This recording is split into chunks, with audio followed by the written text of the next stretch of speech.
আজকের এই সূর্যোদয়টা যেমনই হোক না কেন, পহেলা মের ইতিহাস শুরু হয়েছিল অন্য এক সূর্যোদয়ের অপেক্ষায়।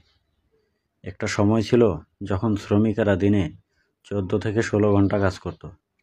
কোনো ছুটি ছিল না, কোনো নিরাপত্তা ছিল না, মানুষ ছিল কেবল মেশিনের পেছনের এক মেশিন।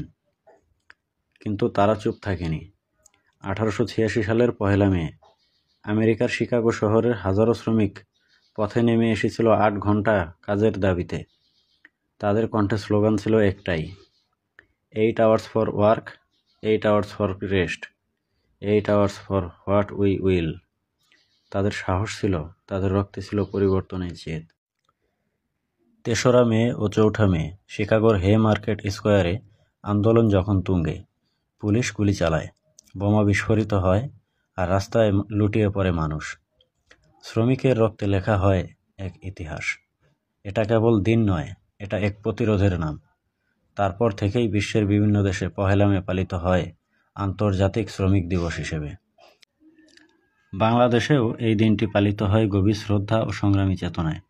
আমাদের রিকশাওয়ালা, গার্মেন্টস শ্রমিক, নির্মাণ কর্মী, যারা ঘামে ভেজান শহর, তারা হলেন আজকের নায়ক। তাদের কণ্ঠস্বর যেন হারিয়ে না যায় এই কোলাহলে।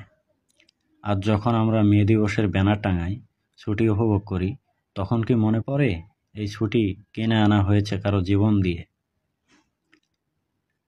আমরা কাঁধে কাঁধ মিলিয়ে গড়ব এক বিশ্ব যেখানে শ্রমিকের সম্মান থাকবে, অধিকার থাকবে, নিরাপত্তা থাকবে। মানুষের ঘাম, মানুষের রক্ত, এই সভ্যতার ইট গাঁথা তাতে। শ্রমিক দিবস তাই কেবল দিন নয়, এটা আমাদের বিবেকের আয়না। ধন্যবাদ সবাইকে।